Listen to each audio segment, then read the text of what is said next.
সাধু সঙ্গে কি উপকার হয়? ঠাকুর শ্রীরামকৃষ্ণদেব বলছেন, ঈশ্বরে অনুরাগ হয়, তার ওপর ভালোবাসা হয়। ব্যাকুলতা না এলে কিছুই হয় না। সাধু সঙ্গ করতে করতে ঈশ্বরের জন্য প্রাণ ব্যাকুল হয়।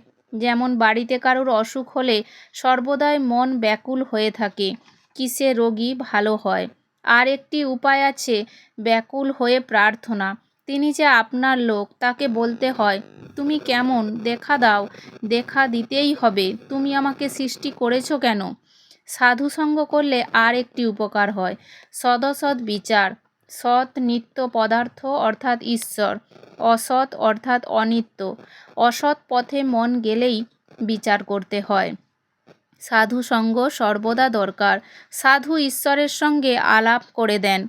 একটু কষ্ট করে সাধু সঙ্গ করতে হয়। বাড়িতে কেবল বিষয়ের কথা, রোগ লেগেই আছে।